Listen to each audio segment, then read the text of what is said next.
All right, everybody, welcome back to the channel. Thank you so much for tuning in.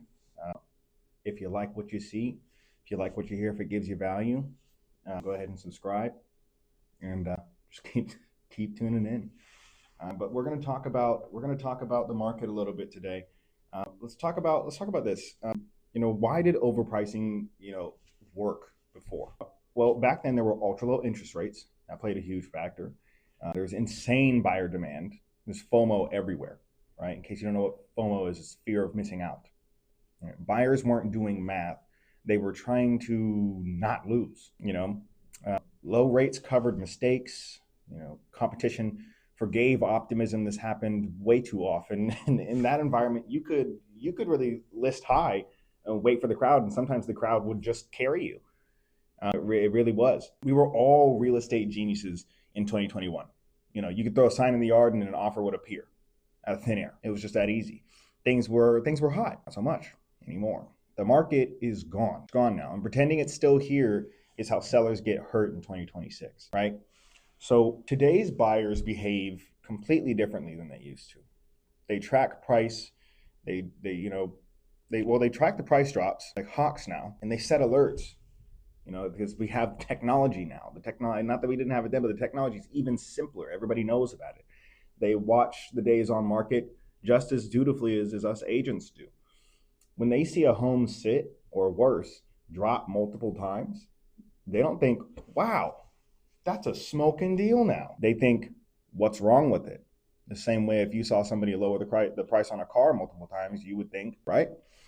How desperate is this person?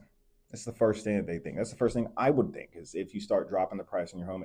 Even as an agent, I'm thinking to myself, something must have gone wrong, or they didn't price properly. The minute your momentum dies, momentum is everything in this business, your leverage shifts to the buyer. You no longer have leverage. You no longer get to decide the price of your home.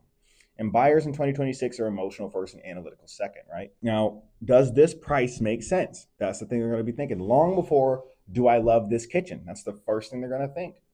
Overpricing is more dangerous now, and to remember first, you need to make sure that first number is there. Because even after if you drop it too many times, it won't matter what number it is.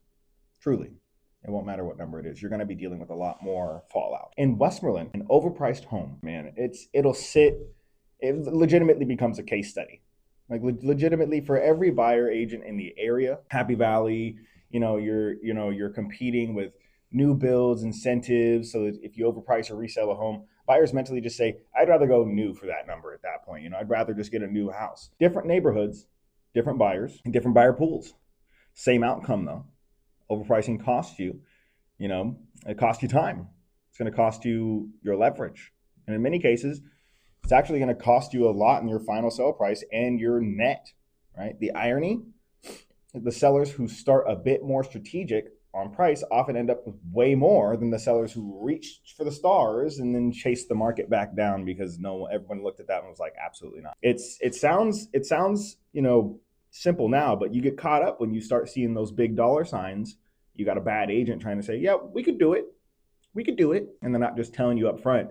That's a bad idea, because I would tell you to your face, that's a bad idea. Don't do that. If you do that, you're going to lose money. And I'm not here to sell houses that are going to lose money.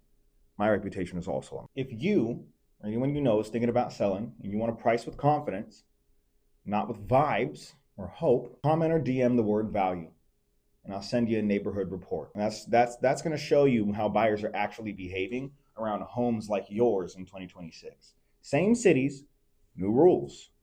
If you learn the rules, you don't have to play scared, because you know the fundamentals. When you know the fundamentals of a sport, you tend to get pretty good at it pretty quickly. If you don't, you tend to get your ass knocked out.